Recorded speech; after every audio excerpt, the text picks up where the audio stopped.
Testing. 1, 2, 3. Chat, can you hear me? And if I press this button, can you see us? I think you can. Yay! Welcome in. Hello, everyone. Hello, guests. Hello. Hello. Hello. And yes, welcome everyone to... Well, we're going to have a couple more live streams before Game Blast, but we're getting close. It's only about 2 weeks until Game Blast, so welcome to a very special Charity 101 stream, where I have gathered two very wonderful people who know a lot about charity and fundraising to come and chat a little bit about lived experience, some of the sort of best tips and tricks that we all know, and using Game Blast as an example, how you can run a really fun and cool charity stream. My name is Paige. I'm SpecialEffect's gaming community manager. Essentially, where anything social media, live streamy, or nerdy is, that tends to be where I am. This is Raya. He is 8 months old. He has finally sat down and he'll be joining us for this live stream. He doesn't know anything, so he won't be contributing, but he'll be there. And Lom, could you introduce yourself, please, my love? Hi, I'm Lomadiah, Lom, or Hannah. I use she, her pronouns. I am a variety gamer, as well as being an ambassador for SpecialEffect. Lots of different things we play on the channel, which I will come back to, I'm sure, later. And I'm also a charity consultant within the space. So I try and introduce charities that are new to the whole thing. And ideally have set them up with some nice campaigns, nice creators, but also teach them rules about like bandwidth and respecting people's time, because like quite often, because it's such a new space, they need someone to explain things to them. Perfect. And So yeah, that's me. yes, Thor, would you please introduce yourself as well? Hello there. My name is Thormungandr, but you can call me Thor. I'm one of the Twitch Black Unity Guild leaders on Twitch for the Twitch Unity Guilds, and I am also a creator who specializes in accessibility in gaming, playing video games with alternative controllers as a way to bring up accessibility in gaming and the fact that you can play video games no matter how you like, and it's still a valid strategy. But I also love working with charities like SpecialEffect to showcase accessibility in gaming and talk about future needs of the games industry, and also within the space as a content creator and just a gamer in general. And been working with SpecialEffect now for like in collaboration with SpecialEffect now for about, I want to say 5 years now, 4 or 5 years. It's been a while. Like there we But go. thanks for having me on here, and it's a little bit about me. Yes, and it's super early where you are as well. You've had a heck of a morning. Yeah, it's like 7 a.m. here, and I've been driving since like 5:30. So there are ice storms all around like the East Coast. So it has been sleet and very icy roads all morning. But I'm very happy to make it here. So thank you for having me. Oh, thank you for being here. Yes, so chat, for anyone that said that was quiet, no one's ever accused me of that, so I've turned it up. Don't worry, that's sorted. And yes, this is a Game Grumps shirt. I got this one from the Game Grumps Live that I saw in 2019. So there we go. Right, so I think that's pretty much introductions done. What I will do though is quickly introduce Game Blast for anyone who isn't aware of what it is. So Game Blast is the weekend / accidentally all month long fundraising event that SpecialEffect runs during February, where we invite content creators, video makers, YouTubers, TikTokers, whatever you do on the internet, to come do what you do, but in support of SpecialEffect and in support of physically disabled folk all over the world. That's the very sort of long and short of it. Essentially, it's a lot of very cool people streaming, having fun, doing chaos, being tortured by their own communities, all in the names of helping people access the hobby that we all love. And so we're going to talk to you a little bit today about how you can do that and the safest way to do that, because I think that's something all three of us are really passionate about, is having all done the wrong thing at some point, other people not doing that and looking after their health properly. Brill. So let's see. Lomadiah, why don't you start us off a little bit? So, like, initially, if you're wanting to get involved with, like, a charity or campaign, like, what do you do? Where do you start? So I think, like, the first thing for me is, if you kind of know the cause that you want to do, start looking there. So places like Tiltify will let you search for different, like, causes. If you know the charities well, great. Like, go and look for them. Go and look at not only look at their Tiltify page, but also go look at their actual website. See how they mesh up, what you can learn from them. And that's kind of what I tend to do, is I have a little look and see what the charity is about before I commit to doing anything. This includes if they approach me or if I'm looking specifically for a cause. And that's, yeah, I think that's the place where you start, is do some research. You don't have to like learn everything, but just, is this charity the right vibe for you? Perfect. And then obviously once you've picked your charity, you can have a look, because using SpecialEffect for an example, obviously I'm biased because I work for them. But it might be that you're like, February does not work for me. There are other things, there are other campaigns. I have stuff to do. That doesn't work.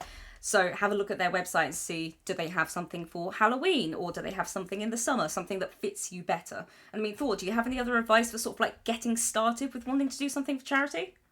When it comes to getting started, definitely like parroting the do your research. Like one of the things I like to always look at is, if I want to work with a charity, what are my funds going towards? Yes. I always like the idea of, working with a charity for a cause that I really like, but not all charities have the same idea of what the funds are going to. Are they going towards awareness? Are they going towards research? And I always find like finding what is that base approach and seeing if you can find on the site anywhere, hey, what do these funds go to? Is this going into the pocket of somebody high up, or is this actually going towards research into the development of whatever they are trying to raise money for, whether that's cancer research, accessibility, access, and gaming, and so on and so forth. But I also think it's really, really important to pick causes that, overall align with you pretty well, because if you're passionate about something, you'll take more time to take in the information so that you can tell people about it. And also, if you have something that's close to you, I find that it's very helpful to have something that's relatable so that you can share your own personal experiences, if you have that, with people, as that gets other people who are much more understanding and wanting to help towards a cause, because it's personal to you and they're personal to your community, and they'll also probably have their own personal experiences that will want to allow them, or that will make them more likely to donate towards your cause, because they can also relate to it. Perfectly said. I mean, that's one of the things that, obviously, as a person that works in a charity, I often get people saying, I love what you do, but I don't, and stop at the first half of that sentence, because I don't mind how much money you raise. I don't care how big your audience is. I don't care if, I know, Jacksepticeye himself retweets your post or whatever to tell people you're doing a thing. If you care, that is what is important. That's the main thing. Like, if somebody said to me, I don't really care about what you do, but it looks cool, it's like, is it the right fit for you then? Would your time and your energy not be better spent going towards something you do care about? It's okay for not every cause to be for you. Pick the one that does resonate with you, and thus will resonate with the people that like what you do. It's very obvious when somebody does something they don't particularly care about and everyone else goes, well, why should I care about it too? And that right there, that's one of the big things that I always look at, like especially when I've popped into somebody's stream and they're doing a charity stream for somebody, and it's like, so why'd you choose to raise for this charity? And I'm like, oh, because I thought it'd be fun. And it's like, that's cool, and I appreciate just the base there, but that gives me nothing to go off of, and I can tell you're not really passionate about this for a personal reason. So I kind of just sit there and like, I'm glad you're doing this. I'll support it, but I'm not really into it, if that makes sense. Yeah, absolutely. I mean, yeah, perfect. So yeah, be enthusiastic. Do stuff you actually want to do. Don't do stuff just because it looks cool, basically. So then when it comes to, you found your charity, you've decided, you've picked what event you want to do. What do you do next then? So obviously you need to decide, when are you actually going to do things? How much time are you going to dedicate, and that kind of thing. Where do you normally start with that kind of thing, Lom? Right. So let's take Game Blast as an example. Right, let's go. I don't know how many years I've now done Game Blast. And I think I've also done most of the Octobers consistently for a few years.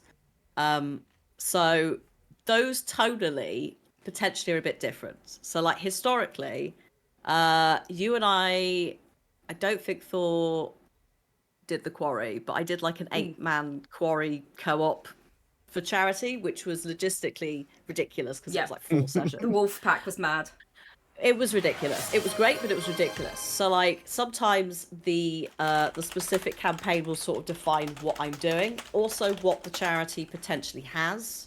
So like, for example, for me, and we'll come back to crowd control, I guess, a little bit later. But like, because Special Effect uses crowd control, for me, Game Blast is quite an easy one, because it's like, it's chat plays Skyrim time again, where I have a save. I think this save is probably about 3 or 4 years old. Somehow it's continuing. The game is basically unplayable in terms of any kind of storyline, because quest givers are either dead, missing, or like there's about 10 of them. So I have to set just gentle little goals within the game of like, today I'm going to try and reach that town. Bearing in mind they can teleport me, they can spawn things in, any of that. So like for certain things, there's really easy choices and things that I make, because I'm like, right, that's a thing that we've done for a while. It's sort of become traditional. Chat ruined my Skyrim game for charity. Delightful. But I will also look at what the charity is. Is there some sort of synergy with like a game or an activity? And that's some of the discussions that I have with charities and non-profits themselves. So if you're doing something that's like, if it's something to do with food, then maybe like something to do with cooking, whether that's in person or like in a game, or something to do with animals or climate change, any of that. Like sometimes we'll do things like Planet Zoo. And I'll tie the Planet Zoo choices of animals, naming the animals. Chat have also asked me previously if they can name bins after people, rubbish bins. Consensually, yes, it's happened. They have donated for it. So it's that kind of thing of they get to just basically put themselves into games. So I try and find something as a game or an activity that will fit. We've also done painting in the past. And like that's kind of where I start once I have a charity, is what can link to that, and kind of go from there. I will also on occasion I do like a Christmas quiz. I have a couple of people in. We have some teams. I try and rotate that, so that's a different cause every year. And so like for me, I've kind of already got like almost presets for my streams. But that's from doing like content for like, over 15 years now. Like some tried and tested things. But I would say, yeah, if you are someone who's really into like sim games where you can like build stuff, you could tailor that to like donation amounts. Those are really good places to start, like just seeing if there are links that you can have with specific fundraising causes. And if not, silly games for charity. You know, that's always good. Like party games, quizzes, audience participation is also a really good one. Absolutely. Before we go to you, Thor, Ronan and Tia, thank you very much for your very kind donations. That's I don't even know what to say. We're not even set up for fundraising on this one, but you've found a way to do it anyway. No, it's down payment for tormenting. I mean, modding. Oh, that's fine. Hannah. Continue then. That's absolutely fine. Thanks. Thanks great. both of you. Brilliant. You have my permission to torment Hannah. Thank you very much, guys. Thank you. Sorry, I'm very suspicious of this kitten. He's going to do something. He's being too cute right now. Right. And before we carry on, some of you may have just seen a link that I have posted in the chat. SpecialEffect are giving away an incredible Chocobo Steam Deck, 2 of them actually, to one person, which has been made by Square Enix, supporting Game Blast 25 and celebrating the launch of Final Fantasy VII Rebirth on PC. It is only for the UK and EU, because we have to post lithium batteries, I'm afraid. Don't worry, who knows if they'll be doing something across the seas another day. But for this one, it is only UK, EU. There's 6 different ways to enter. It's entirely free. You don't have to donate. You don't have to do anything. You just check out the Special Effect pages pretty much and Game Blast, and you could win. It's very cute. The reason you get 2 is the Chocobo outfit can make the decorated one a little too warm, so we'd recommend putting that one on a shelf and playing the other one that doesn't have a chicken outfit. There you go. Nice and simple. But it's open for another 7 days. You enter, hang out, have fun, and maybe you get yourself some funky chicken outfits. There we go. Thank you. What FF7 minigame do I have to play to get that Chocobo? I'm just imagining the most cursed Final Fantasy mount, which is a Steam Deck in a chicken outfit. I mean, don't forget we had that Assassin's Creed Origins Chocobo. Oh man, the Choco Camel.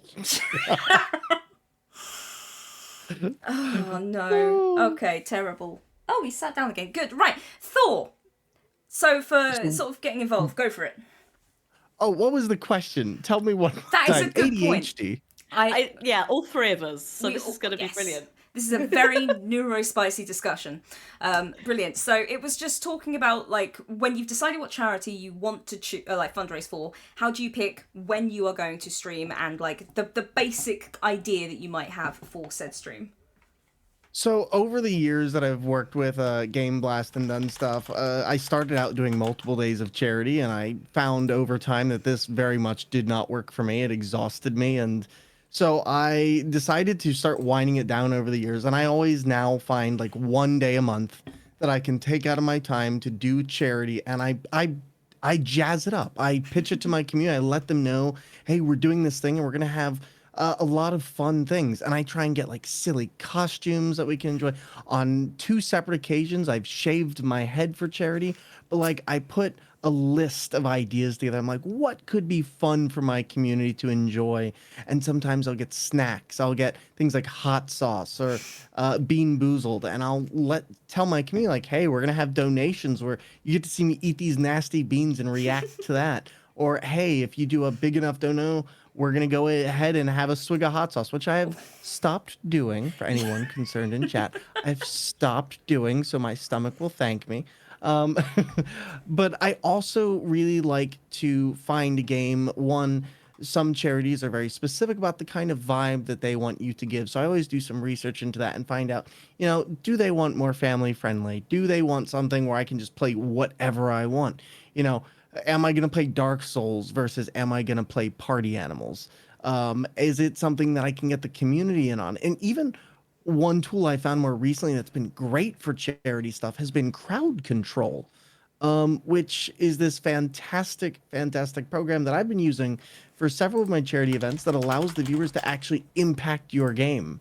And I find that when you have something like that, like Lomadiah was saying, Skyrim, you can actually have people spawn a dragon in and they can mess with your run in a very direct way that just Go on, says, try hmm? 5. Try 5 dragons indoors. Oh, oh no. It's Yeah, delightful.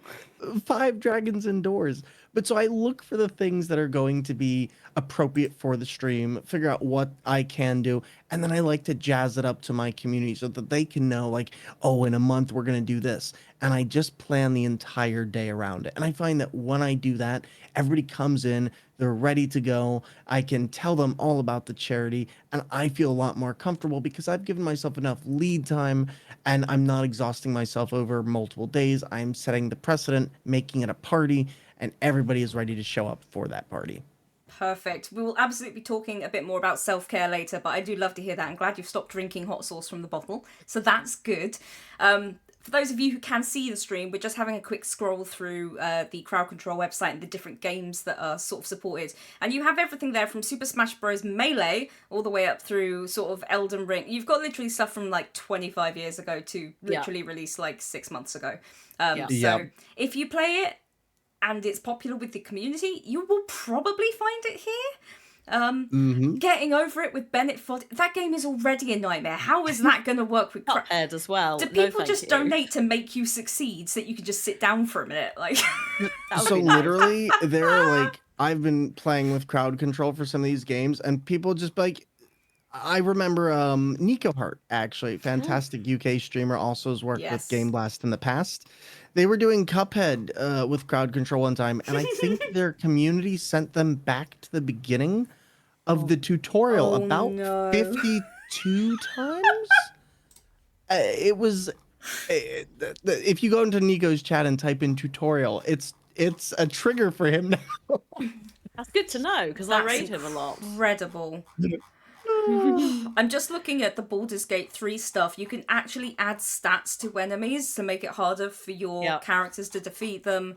You've got summoning various different things, creating blood, obviously, because that's helpful if you're playing an absorb blood build. You've got make them critical fail the next roll. That's only 100 coins. That is going to be abused. Yeah, like there's some really, I was going to say delightful things on there. But yeah, like there's some really. I think I had a little go at. I want to say it was Resident Evil 2 as well, Yes. which they do say is a bit. It's a bit wonky. Like that's just the game. It might not work, but oh boy, did it work! You can make like the character really tiny. You can make the zombies really tiny or really big, like vice versa. If you're really small, your hitbox is really small, Oh, so zombies gosh. can't get you. So I was just doing this at everyone's ankles. You can speed it up, so you end up being like 4 times the speed. So there are moments where I am just cackling because I can't actually cope with what's happening. That's so good. Speeding through the like all of the little corridors of the police station. I'm going so fast I can't actually see what I'm doing. And I'm just like trying to find some sort of safe room so that I could just stop. They can spawn stuff in the safe room as well. Not so that was great. I got in there, I was like, spawned a dog. So absolutely ridiculous. Like it what is so delightful about it is the community make their own story with you, like regardless of if it's for charity or not. Like so again with the Skyrim chat play Skyrim, there are certain things that they know that they will spawn in and they'll get a reaction. Cheese wheels are very popular. Yes. Oh my I, god. I Yep. survive off of cheese wheels. Yep. Like that's all I eat in game. If I'm low on health, chat give me cheese wheels. Do you call it the cheesing run? No. They also come out of your bum. They and, do. They can cause damage if they collide with things. That's just So- Skyrim, though. I mean, that So, just sounds like eating like lots of lactose cheese in intolerance. general. Yeah. like- They also at one point created so much cheese inside my house that it somehow caused some sort of like physical black hole situation where it just pulled every single prop towards it.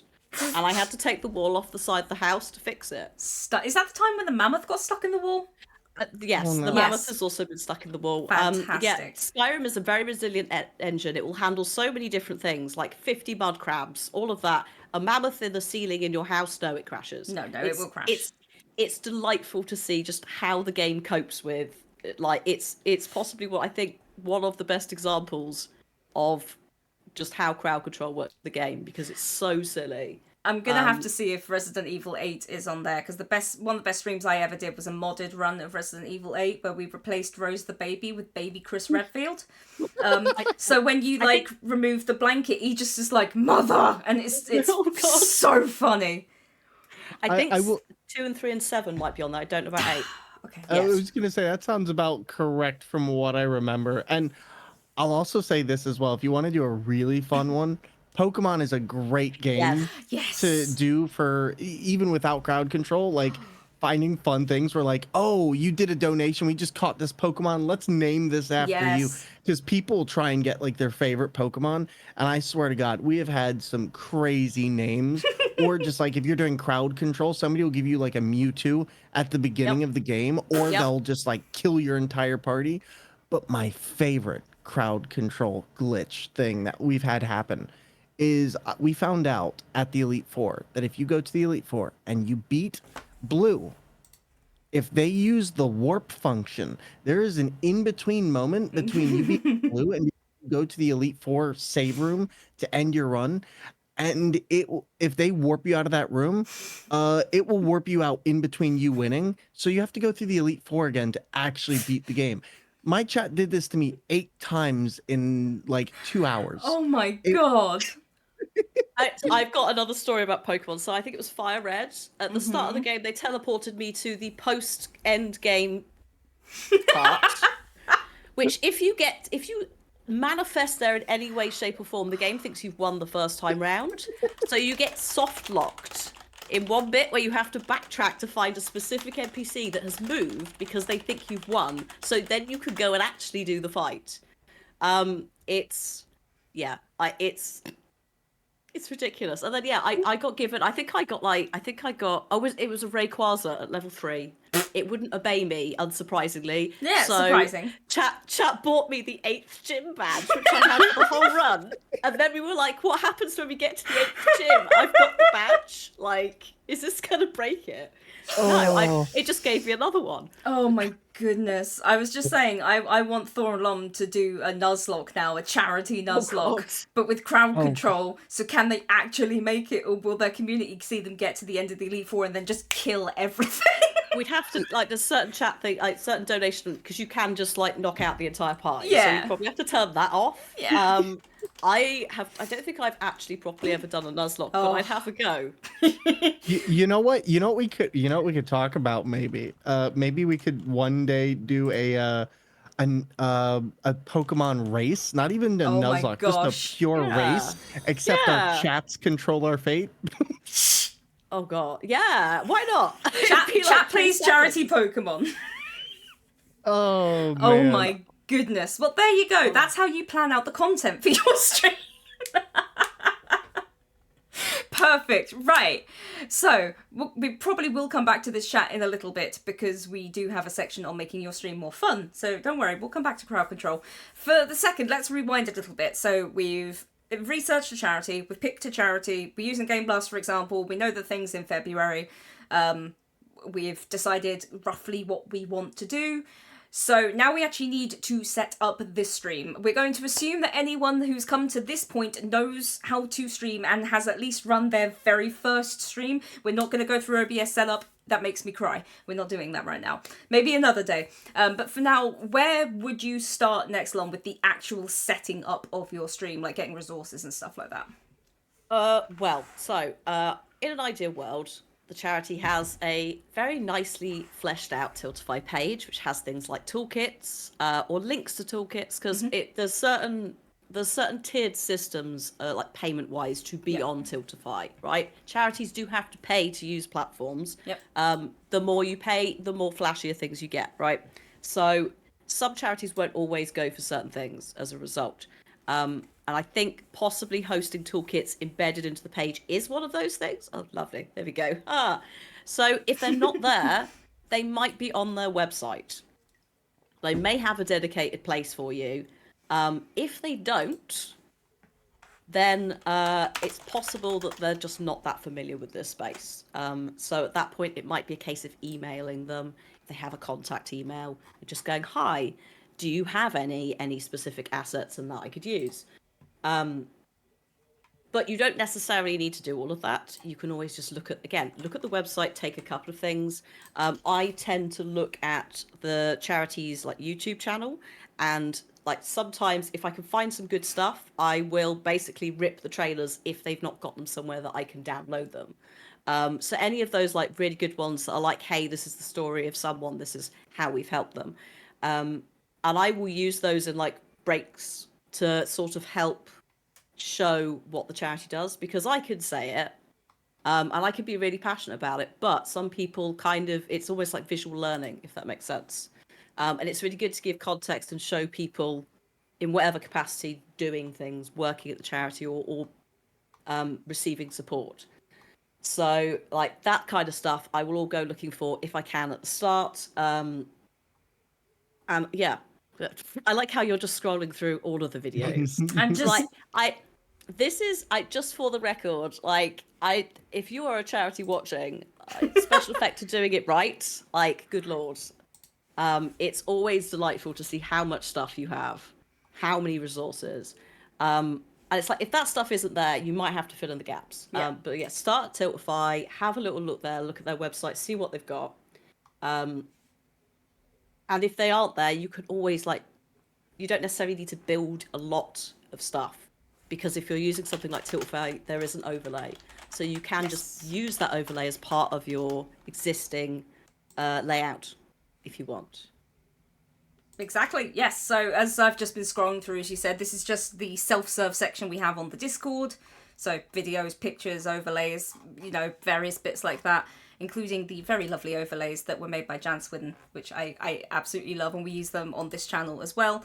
Plus, if you want to do social media stuff, and we will come to that in a little bit as well, we had artwork made by Faz-D for this year, which is gorgeous. Hey. It's I know, this is one of Faz's first public commissions, I believe, and absolutely knocked it out of the park. It's lovely. It is so stunning. This is based off of one of our service users, Bethany, who always has her dogs with her when she's playing games, and she loves racing stuff. So we were like, could we do a princess in a race car with some dogs? And Faz was like, yes we could. And I'm like, hell yeah. Nice. So yes, that is just a little example of the kind of thing you might get from a charity for setting up. And obviously, if you're doing Game Blast, it's there on the Discord. Man, Faz D is somebody who I've worked with for a long time now in the past, especially like Game Blast early on with like Sega and many other times for a lot of stuff. It's so cool to see how far their art's come too. Like really Yes. amazing stuff right there. Absolutely, and I love that it's very much captured the whimsical feel that I love that around Game Blast. Just a lot of nerdy people doing stuff that we love to help other nerdy people do stuff that they love. It's good. It's Hmm. such a good vibe. It is a good vibe. Thor, did you have anything to add in regards to like resources and things? Because I know that you tend to have a lot of very shiny things going on with your stream. So that is one of the things. Like I'll say definitely utilizing some of those assets. Like when I'm streaming for charity, I like to let people know on the stream in a way that's not going to be intrusive to the stream, but in a way that's going to allow them to access the charity stuff immediately. Whether this is through a QR code or the logo being up in a corner saying, "Hey, this is the command," and then here's the logo of the thing, because it'll people be interested about what that logo is. So even if they don't necessarily donate, they might type that in the chat just to see what it is, and somebody else might see it. Yeah. But also, sometimes people are streaming the stream off their TV. Sometimes people are not in a place where they can easily access things. So giving them as much information as possible on how they can donate or give to your cause, as well as, and this is an important one, setting up your commands with a lot of the text that the charities have given you is Yes. so important, because it does a lot of the work for you. A lot of people come into charity streaming really scared, like, oh my god, I don't know how to relay this information. And a lot of people realize it's not just as easy as like memorizing all the facts. So if you're unsure as to certain pieces of information, you can just be like, oh, here's this little command we have to teach you more about Special Effect UK. If you go here, this will tell you a lot about the charity, how long they've been operating, who's running it, and what their mission statement is. And then this way, this takes a little bit of the burden off you for those very specific questions that you might not be able to answer. But it also gives them a better idea that this is a legitimate charity, that you are or you are raising money for a good cause. And like I said, if it's easier to get to, it's more likely to get donated to. And I always tell people, put information in a place that can be seen easily, that doesn't obstruct your screen. But also, if you're new to streaming, don't feel bad about using the overlays. They are a tool, and I use them all the time. Like any charity stream I do, I will use the overlays and find a way to integrate them, because they're in your face, but they're going to make it easier for people to donate towards your cause, and much more likely to latch on. That's perfect. I mean, overlays and commands are definitely something I always recommend. One, because if I'm just scrolling through Twitch during Game Blast to look for people who are live, who I didn't know were taking part, and I see the Special Effect logo, I'm like, haha, there's one, found it, good, perfect, so I can always come and find you and say hi. Two, if you've been streaming for a little while, you will have experienced one day the start stream, put in the title, doing this thing for Game Blast, and then somebody will come and say, hi, what are you doing today? And you're like, oh, I'm doing a charity stream for Game Blast. And then 3 minutes later, somebody go, cool, so what charity are you supporting today? And you're like, oh my god, I just explained this and you've now joined. And so being able to just hit it again in your chat so you don't go stir crazy, perfect. Oh my Absolutely god, especially perfect. especially if you're doing like storied games and maybe you come up on a Yes. cutscene. Yeah. Because, and I'll say this, like, that is the worst. And it's like, oh man, I want to get to you, but also don't want to miss this really crucial part that's coming up. Just set up Yeah. commands. Yeah, Do That's yourself a favor. also why I try and avoid story games. Yep. Or unless it's something so like Resident Evil, we've already played it, so it's like we can just skip the cutscenes. It's all fine. Like it's all messed up anyway because of crowd control, so it doesn't matter. Yeah. Like oh look, tiny little nemesis. So yeah, I try and avoid story games deliberately so that we can take the time to like address people, talk to them. But no, you're absolutely right in terms of commands. Like it's so useful to have. Mine, I think I have on like a 5-minute timer. Yeah. But then also encourage them to like post like type it as well. And also, Yeah. can I add one more thing onto that too? Yeah. Yeah. Set up your commands a week in advance. Don't do it the night before. And I know I say that, doing it the night before. Do not put that stop anxiety asking in. us. Yeah, please do I what we didn't say, set not up the what we commands do. for this stream 10 minutes ago, Thor. Literally yeah. all the time. To be fair, I always have like the charity command. I just don't have it turned on, so it's a lot easier to just be like, right, all the timings are there. I just need to change exactly what it is that I'm doing. And just to quickly echo, like, using what the charity says, like, it's definitely worth looking at how they, like, explain the work that they do, because sometimes that wording is, like, quite specific. It's something that they as a charity have discussed. So if you want, like, an example, naming no specific charity, but charities that potentially work with children in places like Gaza might say we work with children in conflict zones.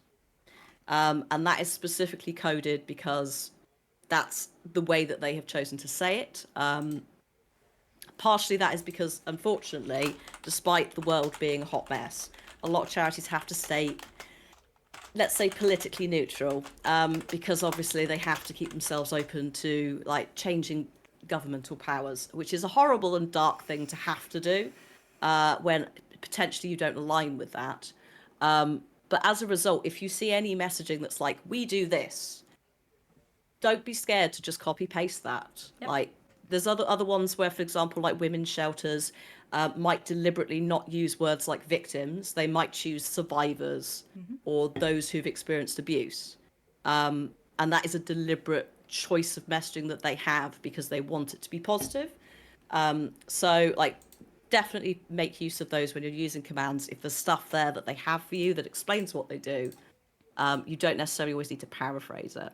Yeah. And also, last thing too, just to go back one more time to the logo thing.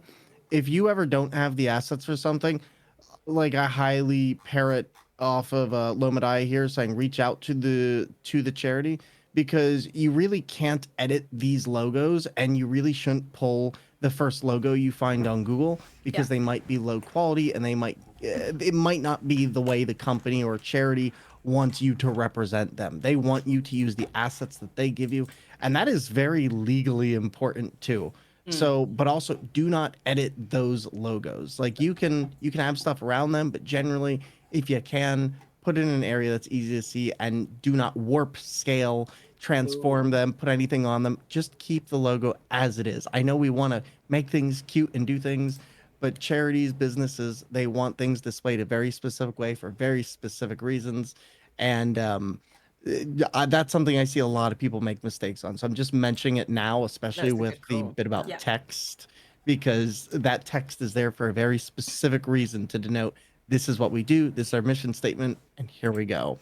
Yeah, Yeah. absolutely. Yeah, And I yeah. mean, if you go to a charity's website and they don't have like a resources section, you can always look for press or media kit, and that will normally have logos in as well. That goes for pretty much any company, so you'll find them. yeah. But SpecialEffect does have a resources section.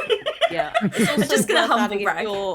if you're using Tiltify, you should, in your overlay Yes. option, there should be a logo you can put in the overlay. Yes. That's what the charity has put in there. So if it's not up to date, that's not on you. And that can be quite good if you just can't find it anywhere else. And I tend to put it at the top of the, like, donation goal anyway, just so there's something there in one of the corners.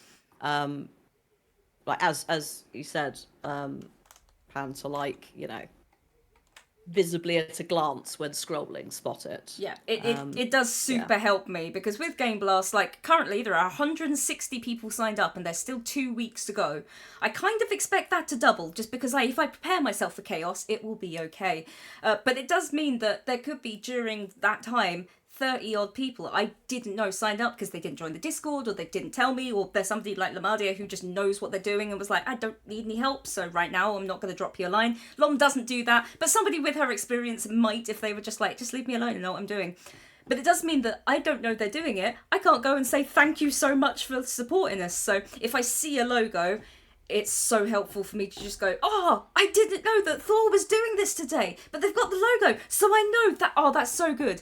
Sometimes they have forgotten to take the logo off, but then I just get to talk to my friends anyway, and it's wonderful. So, yeah, throw something on there, especially if you are playing like a story game and you not going to be able to talk to the chat the whole time. Just, it's a really nice visual indicator that is what you're doing, especially in like the charity category, which doesn't necessarily break down by charity or anything like that. So having the logo really does help quickly going, oh, is this person I know that supports SpecialEffect supporting us or the cancer charity they support today?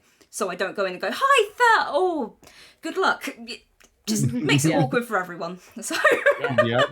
Yeah, and also to echo about not knowing as a charity, if you're using the built-in Twitch one, yes, charities don't know. With Tiltify, if you sign up, they get a little email. They're like, "Hey, someone's joined the campaign." The way that the Twitch one works is because it works through PayPal, giving, etc. It's all given to a charity at the end of the month, lump sum. You don't know where it's from. yes, So if you are going to use it, it's great as a tool. But if you're going to use it, make sure that you do say hi to the charity and just go hi. Like, you don't necessarily have to do it beforehand if Yeah. you don't want to. Like, this is the thing as well. Like, if you are someone who has anxiety or you just don't have the energy, the bandwidth, the spoons for talking to charities, that's also okay.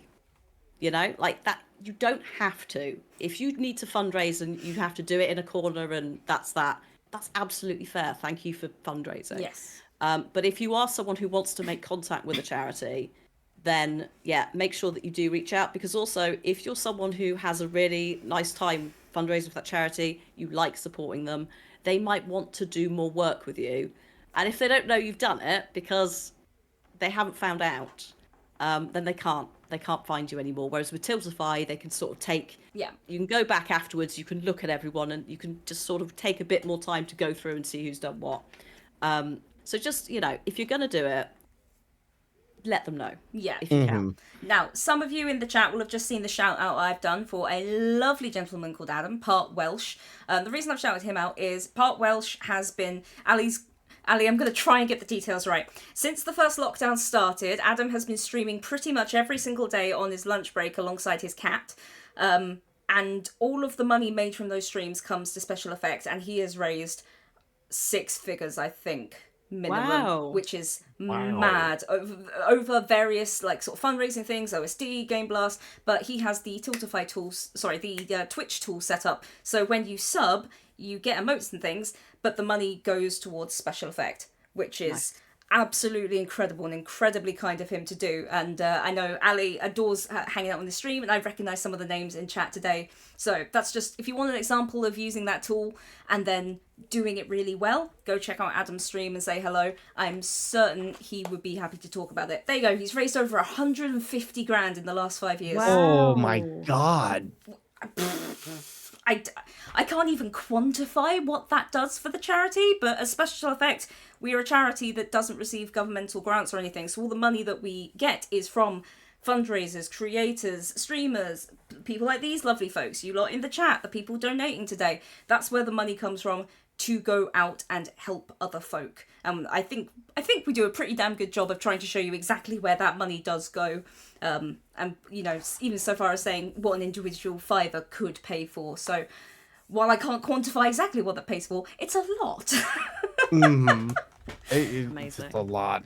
Yes, and it's kept you sane during lockdown lunches. There you go, Chris. There you go. I'm sure we are all the better for it. So, right, keeping an eye on time, let's move on to the next question I had, which I think is going to take us a minute to go through.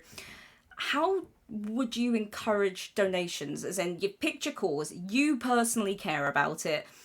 How are you now going to get your community to want to donate, especially understanding that cost of living crisis, people may have different causes they care about. What do you do to make people want to share money with the cause that you're supporting? And Lom, I'm going to start with Thor, because you talk forever, my love. Yes. And no, I love you. I love you. But we're going to let Thor go first. No, please.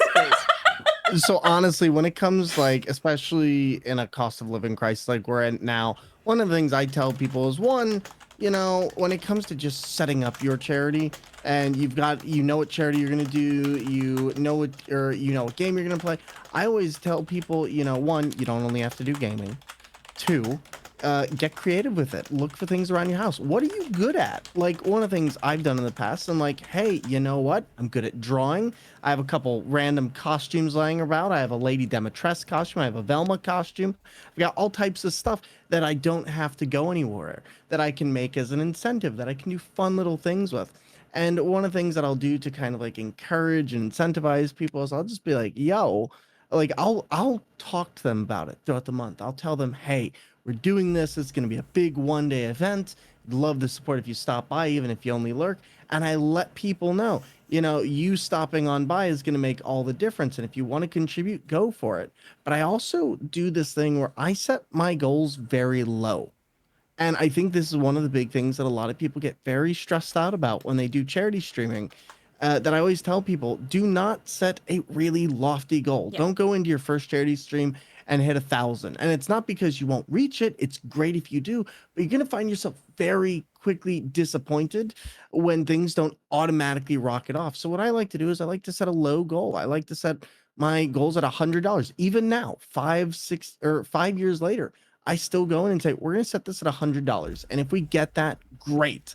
Now I have a list of other goals that I've put in the background that I can tell my chat about. Like, yo, so once we pass this goal, oh, look at that. We got another goal. And then if we pass that, great. We got another goal. And I have all these things set up that I don't quite reveal to everybody as we go. I might give them a hint, but I like to just have excitement build and build and build, because I find that if you just go in and you put everything out there as to what you're doing and you don't let that excitement build, it can kind of be hard to maintain that momentum if people aren't really feeling it at the beginning.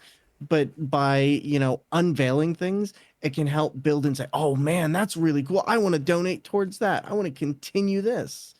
And so I find that not putting all your eggs in one basket and not shooting too high is really helpful. But also look at what you're good at. If you're good at cooking, offer your stream an incentive for a cooking stream. If you're good at drawing, make it so one of the goals is like, hey, if we reach this amount, I'll do a drawing that will then raffle out to the community. If you have costumes that your chat finds funny, or you want to shave your head for charity because that's good shock value, these are great things that you can do that are around the house that don't really take any money and should allow you to still have fun with the charity, because you shouldn't be breaking the bank on your end unless you are really well off. Like, you don't have to, but you should be raising money for the charity and also making sure that you are financially sound, because in order to help other people, you have to be able to help yourself. But those are just some of the tips I have for, like, s- your question that I can't remember off the top of my head. Incentives. I'm trying basically. not to get my typing super loud. The Oh, you're point I was going for was fundraising is collaborative as well. So you might only be able to put in £5, but somebody else could put in £5 and another person, and then between you've raised £100, and that pays for an Xbox adaptive controller, like the Exactly. entire thing. Just from the £5 that you raised, you're not solo funding the charity or the campaign. Don't worry about that. You are sparing what you can spare, and you're encouraging your community to spare what they can spare. And if they can't spare anything but their time, one of my favourite things to say is, you can always earn more money. There is always more Yeah. money, but you cannot earn more time. What you spend, you don't get it back unless you're a weird medical marvel. So I- the time you spend is so valuable. And that's what I tell people. It's like, you are investing as much as everyone else Yeah. who's coming to your charity stream. Is You are investing your time, and it takes a lot of setup to get a stream going. But you taking that time to simply spread awareness has an effect. And I know a lot of people may not see it that way if they don't have that big number, but really, like, a lot of people getting together to do Game Blast, it's grown year after year after year, Oh, yeah. every single year, because people have taken the time from, and I don't want to use the term small streamer here. No matter what size your community is, it makes an impact to simply be seen by Yes. anyone, Yeah. and you never know who's watching. Yeah. Also, what was that stat again? Oh, there it is. Yeah, Yeah. it's at the bottom. Like, if you're ever going, I'm a really small streamer, it's not worth me doing it, they won't get any money. No, because the majority, and we're talking 95% of donations that went through Tiltify, I think in 2023, was from creators who had was it under 10,000 followers? Was that the stat? Yes. Like, so that's like, forget all the big guys, forget people with like thousands and thousands of followers. It's the smaller people that make the difference. And also, if you're small and you're starting out, but you have a good time with the stream and you do another, you're growing. Like, your fundraiser is going to grow with your community. And it's like, yeah, please never doubt that stuff, because again, as both of you were saying, awareness and education is as important. as money. And can I just add on to one thing you're saying? Yep. So one of the really important things to understand is how tight knit these communities are, especially when you're starting out. Larger or like really big communities over 10,000 might not have the same cohesion or Yeah. tight Oh, yeah. knit trust that these newer budding communities have, and it's because you're growing these relationships online that. Uh, like I said, in those communities have a lot more tight knit trust for trying things out and retention and activations on stuff. And especially in charity, that's a big thing. Like some of my biggest charity streams were when I was 3 years ago. Like uh, some of my biggest streams were then. And I'm not saying I don't do a lot now, but you know, man, when I was growing that community and those connections were a lot more tight knit, there was a big impact there. So don't doubt yourself, no matter what size you are, because you never know who's in the community watching. Absolutely. Exactly. So we actually have had a question from Pocket Locket, who is both a user of Special Effects services and a streamer, and will be doing Game Blast this year, which is super cool. But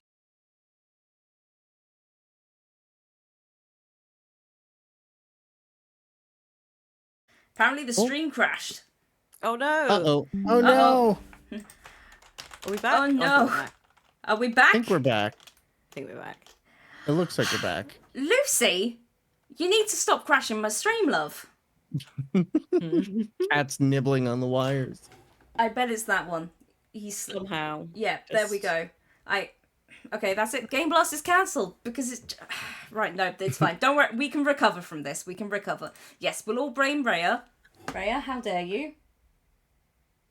Would you Very like to good. repeat the question, by the way, since it canceled out while you were... Yeah, of course. So I was saying, I'll reiterate the bit. Lucy, so Pocket Locket, you can see in the chat, is a service user, so somebody that's asked Special Effect for help in the past, and is also a streamer and will be doing Game Blast this year, and has said, I'm struggling to think of milestone incentives right now because physically I can't do much. So does anyone have ideas other than art, cosplay, or community choice games nights for good rewards? So what kind of dares, challenges, forfeity type things do you two tend to get up to?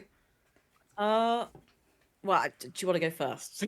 I was gonna say I'm gonna let you go first because I think I have a longer response here. So I'm going to. Okay. All right. Oh, fighting words. All Okay. right, let's go. I've got two things very quickly. My very good friend Radders. Yes. Another lovely person of the space. Does so for things like subathons, has historically done reverse subathons to account for chronic fatigue and various things. So it might be worth doing a couple of things where it's actually you're rewarding yourself if you hit a couple of milestones. I've done things like I'm going to order a boba tea if you hit this amount. And I've thrown it in between more serious things, but I'm just I get a little treat, you get a little treat, we all get a little treat. I'm paying for the boba tea with my own money. It just means that you're actively encouraging me to do a tiny bit of self-care as well. I also do things if I've got game codes, I will try and maybe put those in. If we hit £100, I'm going to give away a game in chat so everyone can enter, which means it's not going to get in the way of any UK giveaway laws. So it also means that if people can't afford to donate, they still have a chance of winning. So it's a nice, wholesome little experience. No one's getting shoved out the door. They're not allowed to join. I will, if we have a couple of giveaways, I'll be you are allowed to enter for this, but I would kindly ask if you've already won one to maybe let other people have a go instead of going no. So I'll sometimes try and do that. So it's incentivize a little bit where it's not additional physical stuff out of my time. It's not an additional activity. But quite often I will also have little rewards. I mentioned Planet Zoo before, where it's if you donate a certain amount, we're going to put the animal of your choice into the zoo, which often ends up with me getting basically 2 hours worth of work with the first 10 minutes of the stream because they've all donated, and then desperately trying to build a zoo around everything. But yeah, use built-in game like rewards basically. So can they put themselves into the game that you're playing? Can they do something that affects, again, it's not necessarily crowd control, but it's a similar thing of like they're putting themselves into your experience, the community fundraising experience. And you also get to do, so like with Planet Zoo, because we use the same save, or we will until it breaks because it's too big. Yeah. You get to go, look at the charity zoo we've made. Look at what we've built over the last however many months. Look, that's the bit we did for this charity and this charity. And it just means it's a nice little wholesome, again, community experience. It is a lot like more calmer, sort of like chill than potentially a high energy fundraising stream. But then I end up doing things like Chat Play Skyrim, which is basically 5 to 7 hours of hell. So I offset that. But I think, yeah, in-game incentives are things like House Flipper, Dead by Daylight, those kind of things. Like you can make your own, Yeah. basically. Also, do I put the charities on the workshop when I'm done? No, because when goodness. it's that size, it's broken. Right. Like it can't load. I've only got a couple as well, so I'll say them and then we'll let Thor take the floor. Rhyming. So just a couple of little things that I always find very fun. I'm a half decent singer, so people will tend to say, Paige, will you sing? And it's like, if you give money to charity, I'll sing. So you can do that. The last stream I did for a charity stream, I had essentially a list of songs, but they got more expensive as they got more harrowing to sing. So there was options there for various things, or you might do normally when Lom and I do Phasmophobia, we've done things like, if you donate, I'll sing during a hunt.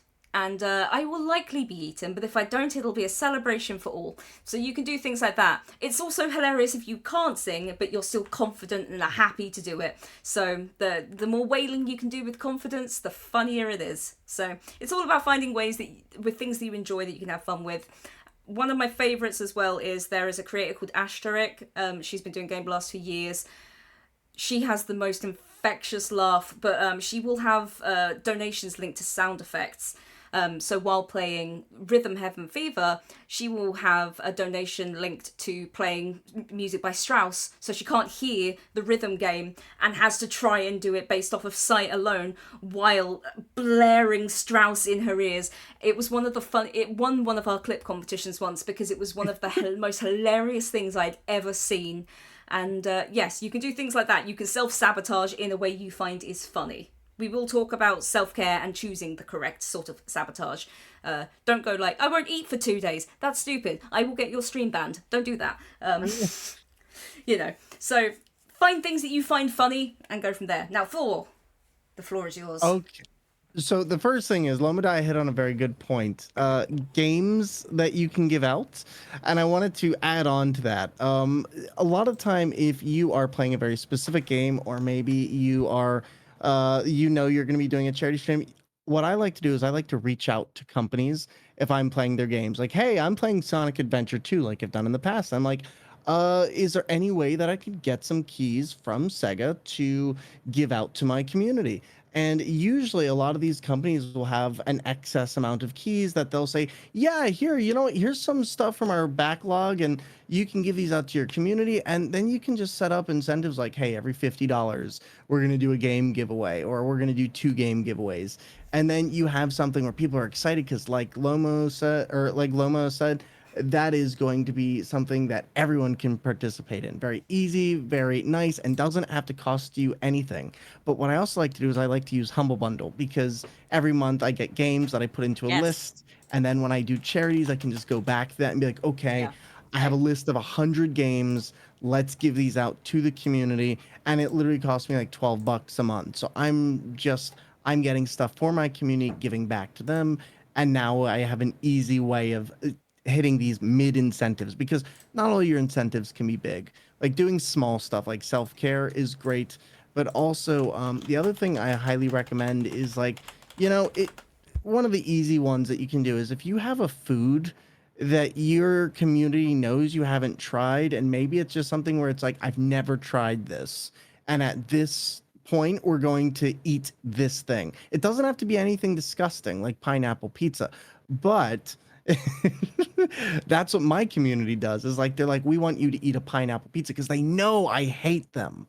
And so they'll literally like the worst one I did was I let my community pick all the toppings on my pizza one year. There was like 9 toppings. I actually topped out on the amount of toppings you are allowed to choose on a pizza. This thing had almonds. What pizza place does almonds and cinnamon and Oh my. but if you can find stuff that's like really simple, really just funny, like I said, if you have oh God, what was I saying? If you just have stuff that is like it's not going to be detrimental to you, that you can just be like, we're gonna do this as a little challenge to myself. Chat will get into that, and they'll be antagonistic in a fun, friendly way. That's like we want to see this happen. We want to see you do this because we know you don't like this, or we know this is something you've talked about for a long time. Build those things up, mine them in your stream, talk about those things, and then you can use them as charity incentives later on. But I also highly recommend, like, if charity incentives are difficult for you to do, you know, maybe consider reaching out to people who share similar disabilities or um, common worldviews as you, and do interviews with them about this if it's relevant for the charity. Because then you can be like, hey, if we do this, I will create some content around this to inform you all more about some of the things I go through and X, Y, and Z. And that can be really helpful because people want to see you thrive in what you do and they want to learn more about you. And it's a great way to say, let me jump on a call, let me record a video, and then cut this up later on. And then that way you inform people more, but you're also doing something that's not going to really require you to hold a lot of energy and you can do over the long term. I find like future incentives are really good for streams as long as you don't overshoot those Yeah. incentives. So do things that, are achievable, but also like low lift. You don't have to do anything crazy. It could simply be an incentive is you put a game that you were going to play anyway later on in the future and just say, this is going to be an incentive for a future stream date. We're going to do Crazy Taxi. And great. The people who love Crazy Taxi are going to donate because they want to see that. So you don't have to do anything outside of what you're normally doing, but you can set it up in a way that makes it appear like that. Yeah. Absolutely. I would just say, we've just quickly shouted out Weird for the Win. So, Weird for the Win and 4 other creators make up the Weird Blasters, who've been doing Game Blast for years. But they have group incentives. So, it might be that if you're part of like a VTuber group, you would come up with some, like, if we reach this, me and this other person are going to do this thing together. So, like Weird in the group have a tombola, and when they reach a certain amount of money, they'll spin it, and a dare or a forfeit or a challenge that somebody from that group has put in there will get pulled out, and then that will be sort of taken part. So I even have a ball in there this year where I will sing, one of 4 gaming songs. Somebody can pick which one, and then I will record it for Game Blast. So it's the kind of thing that if you've got friends who do strange and wonderful things, you might say to them, do you want to paint a silly little picture and we auction it as part of this charity thing? There's lots of things that you could get in with other people, so you don't have to take everything on your own back as well. And yes, we were going to cover giveaways and things later. We might touch on it again, but Poke Lady has said, as an influencer manager for games, be clear who you are when you are asking, why you are asking, what the charity is, because if you don't put those things, you may look a little like a grifter and you may not get a response. That essentially, the more that you can put in, the more likely you are to get a response. Even if they say we can't do it this year, they might be more. If you say, hi, next year I'm contacting you again, this is what we're doing, second year, we did this last year, they may be able to say, oh, this year we can actually support you. There you go. Nice and simple. Oh, Yeah. and also ask, like, I'll say this, don't ask for console keys. If you can, ask for No. Steam keys Yeah. because they have an abundance Regional of them. as well. Regional is a Yes. nightmare to find. Oh, Yeah. I can tell you the hardest codes to find homes for as a UK streamer is the Nintendo Switch Japan. There's like one person who comes in. I'm like, hi. So do you want a code, please? It's spare. And it is unfortunate. It's like console. If you're on Xbox, it is worldwide, but PlayStation and Switch are not. And it means extra admin for you. Yeah. You can do it. So like sometimes if I'm given, I like say one of each region, it just means that we'll open a giveaway for both at the same time, different commands. Yep. But yeah, like Steam is a lot easier. It does potentially mean that you are shutting out some of the audience. So sometimes if I can take a couple of other things, I will, provided I can get one for all the regions as opposed to just like America. But the other thing as well to just be aware of, obviously, some games companies will absolutely immediately talk to you and be like, yes, fantastic. Some may just not have the facilities or the funds to be giving you extra keys, especially at the moment. The gaming industry has not had a very good time for the last couple of years.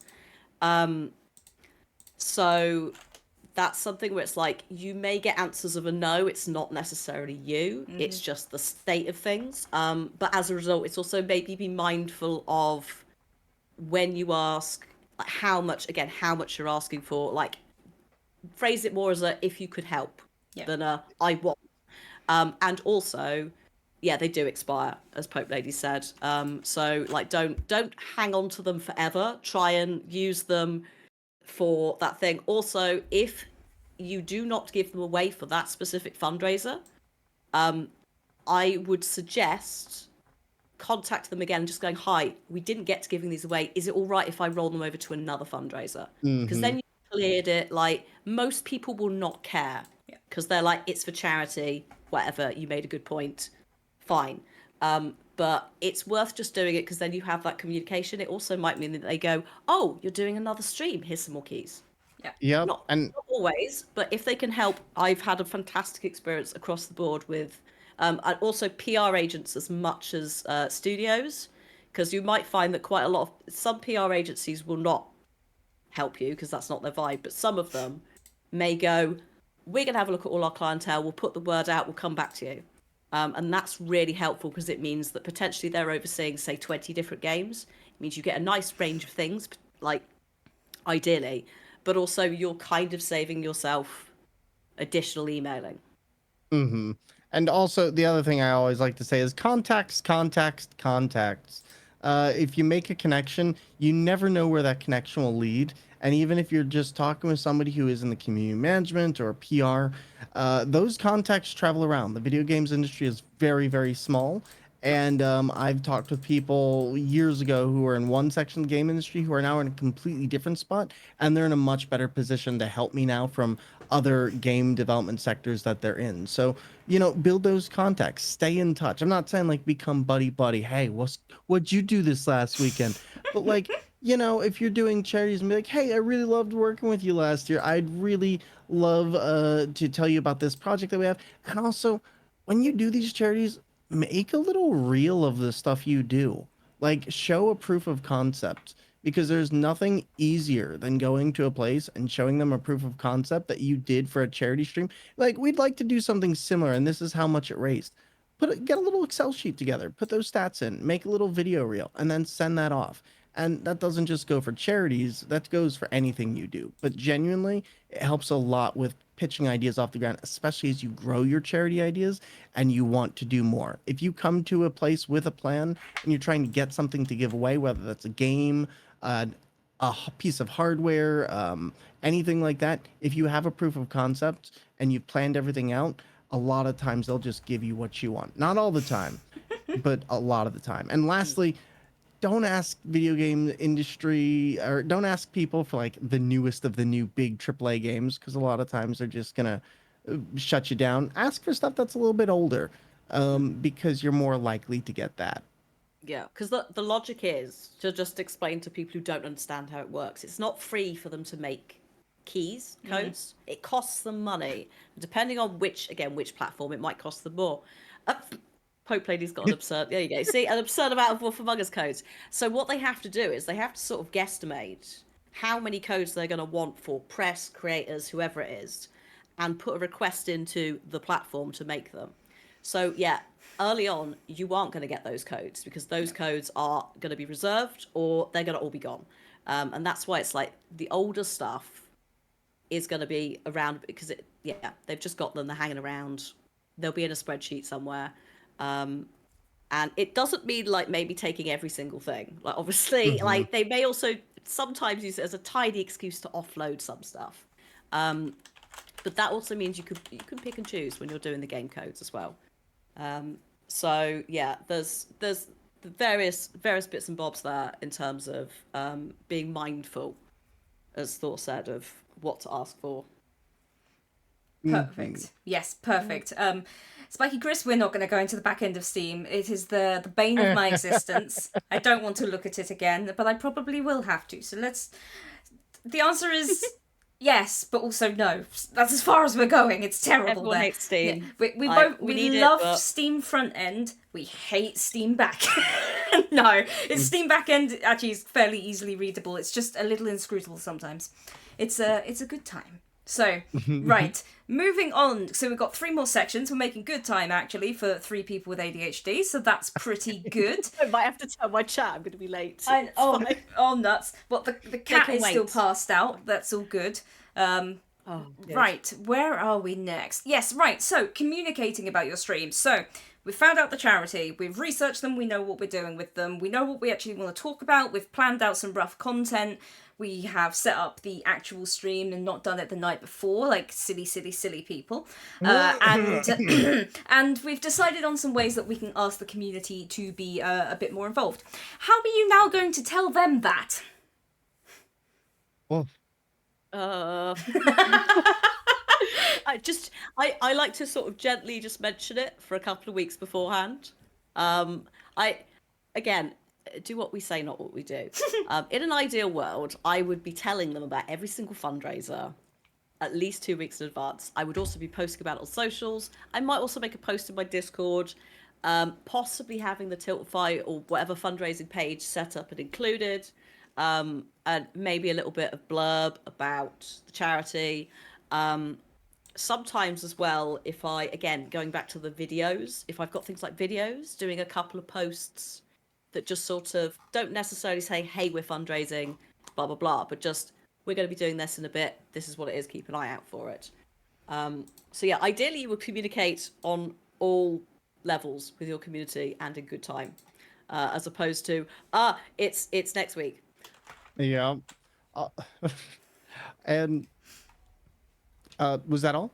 Yes. Yeah. Oh, I was also going to say, so one of the things that I've found that has been a lifesaver for me is you get those lulls in chat. You get the times where nobody's speaking and, you want to fill some dead air. Great time to do so. Also, any bot you use has timers. What I like to do is I like to go back to those commands and I'll set them up about a month in advance. I'll just say, hey, on this day, we're going to be doing a charity stream. And I'll put out a list of incentives. And I actually have a splash page on the back end of my website where I just put the picture of whatever that incentive block is. It says, we're fundraising for Game Blast. These are incentives for these milestones that we have with more to be revealed. And so essentially I'll plant that as a chat command. It'll be like, we're doing this charity this day. Here's a list of some of the incentives you can find, and you can link the tweet. You can do whatever you want, however you need to get the information out. But having that timer, a lot of times people will just be looking, watching your stream, and occasionally they'll peek in the chat. And when they see that link, they're going to click it because it's something different besides your just regular normal announcements. And they'll get interested. Like, oh, there's an event going on and there's going to be fun stuff to do that I can participate in. And then that gets them interested. And you don't have to do anything. You just have to set up the command. And that sits there for the next month of streams. People see it. People think about it. And then they'll be like, when's that stream coming up? And that's when I start using socials about 3-4 weeks out. And I'll just say, hey, we're doing this. And then I'll remind people. And I'll maybe post like, the first week, it's just announcing the charity. The third week, it's here's part of our incentives. The second week, here's more of our incentives. Here's the full reveal, and here's some of the special things we're going to be doing and what we're going to be playing. And I find that if I unload it like that, it gets people hyped up, it builds, and they don't forget about it, or they don't become numb to it. I post to my Discord, and I do the same thing, and in order to make it easier for myself, I found aggregators that allow me to post to all my socials at once. Fancy. Because social media is exhausting. Yeah. And the less time you spend on it, the better. I say that as somebody whose job is literally social media. the less time you spend on it, the better. So find the easiest way and the path of least resistance for getting all your info out there. And like I said, just set reminders that do the work for you. That is my biggest advice. And that's something that's really helped my mental health with doing charities and making it a lot less daunting. I mean, Thor, while you've been talking, we've just been discussing, should we just leave? Because you've got this down to a fine was it. art. That was I get perfect. paid to do this, and I don't even need to. I'm just leaving. I'm just gonna. Technically, I also get paid to do this. Yeah. Wait, you guys get paid? Oh, so quick! Only Somebody if take I- out Thor. Yeah, I know that timeline is Perfect. It's perfect. And it allows me, as somebody that works for the charity, to see it because, as you say, social media can be a little tetchy at times, and so I may not spend all my days on the platforms. And so, if you post something on a Saturday at 1 a.m., I am not going to see that. But if you have another post set for the week later, that's in a slightly different time, I probably will see that, and then I will know that that is what's going on, which is wonderful. And as Pope Lady said earlier, if you do tag the companies, so if you're playing, I don't know, Sonic Forces, yay, and I actually like that one. But if you're playing Sonic Forces and you are going to be doing that for your charity stream, you may as well go ahead and tag Sega UK because they like sharing stuff like that. And then if they see it, they might go, cool, we'll tell some other people. And not only that too, like that right there is just one of the most important things of, you never know who's going to see that post. And if somebody from Sega does do that, you're gonna have people who pop in, because that's what used to happen with me when I used to stream with Sega Game Blast. They would repost the people who were streaming for them, and that would bring in a whole new audience. And we still have a lot of those people in the community today. Yeah, I mean, not a ton of people know, but SpecialEffect, where we've been doing Game Blast with the lovely CD Projekt Red team, that came about because I put got to sanitize the word, a silly post about Gwent up on our social media and a picture of Roach, and they said, hey, can we come play Gwent with you? And I said, yeah, why not, lol. And they said, no, can we actually come play Gwent? And I was like, oh, yeah, of course. So, as Thor said, you never know what connections you will make. Like, speak to people. A lot of others want to do some cool stuff with you. And if they can't support one time, maybe they'll support another once they know that you exist, because there's many billions of people on this planet. So, Brill. Right, so we've now, I'm not going to go through the whole checklist, but running up, we have now started to communicate and people know that this is happening. Now, I'm going to show you all an example of one of my favourite things as a community manager with many years' experience and in charity. And one of my favourite things is a well-crafted fundraising page. And then, Lom, I shall ask you to speak on this a little bit because you do lots of stuff with Tiltify. Now, a well-crafted fundraising page is going to have all of the information that somebody who wants to engage in your fundraising is going to need. So it's going to be what your goal is, how people donate, when are the streams, that's the big one, because I visit so many pages and it says, I'm going to stream. I'm like, awesome, when? You've not told me. Oh dear. I guess I'll see you at some point then, maybe. They also have, this is weird for the wins page, they have their stream embedded, so I can just click on it and go follow them. It tells me when their streams are. It says what they're doing and who they're doing it with. It tells you exactly what time, and it's localized, which is super nice, when all 15 Game Blast streams they are doing as a team are going on. And it's what they are, and they've all been. It's beautiful, and they have all the. It's perfect. It is perfect. I love this very much. This is what I want. This is what I want to see. The bare minimum I would love to see is just a link to your channel and what time and date and hopefully time zone you're streaming in, because otherwise you can't go on a schedule because I've got no idea when anything is happening. Lom, talk to me about Tiltify. Tiltify, yes. It's there. Perfect, good. Right, next. That was a beautiful page. Yeah. Thank you. Times. Also a little bit of blurb about the charity. They'll have there'll be some on the page, but you may want to add a little bit why you doing it. There's a link in chat if folks want to have a look themselves. Things like as well. For example, if we have a look at like the main Game Blast page, not to immediately put you on the spot. That's all right. I've got it. I'm a professional. You've got some prices and stuff there, and it's like you can utilize those and make those into little milestones in your end. Yep. So the £5 could purchase if you're thinking, oh, what can I add to like flesh out the page with some incentives? What is there? There's also at the top you've got the milestones which you can set, which is what could various things can happen. You might also you'll be telling your community about those separately. So like Thor's like website milestones, all of those things. So it's just making sure that you have, as you said, like the time, the place. What is it for? What are you going to be doing? What could people potentially unlock, do, or just support? And then embed your stream as well. You can also like have a graphic. So sometimes I'll put a graphic which is basically the social media graphic that's just what it is and when. And sometimes I'll just put the stream ready to go so that it does pull it through. It depends on, I guess, sort of what it is, how far in advance it is, and also if you're doing multiple ones. So if you've got multiple things scheduled within that stream, you may just choose to have it as that, as your live stream preview. But if you're just doing, so like my Christmas pub quiz, I'll often, because I've got the graphic, put that in there instead, so it says like what it is, what it's for. So yeah, like just so long as Paige has said, so long as your information is sort of there with your channel as well to navigate through. And then also make sure that if you're going to use Tiltify, you take advantage of the overlays in the back end. Set something up. You can have donation goals. Again, you could use the logo, and also there's a QR code set up, I think, as well. So if you want those things, you can like make custom setups. I've got one that I use for Halloween that pulls in ghosts, ghostly alerts, and then I've got a Christmassy one that for some reason they've got all of the, I think it's like Macy's Santas, so like really like nice like gifts of Santa laughing, those kind of things. So yeah, I think the best thing you can do as well if you're not familiar with Tiltify is just like open it and have a little rummage around.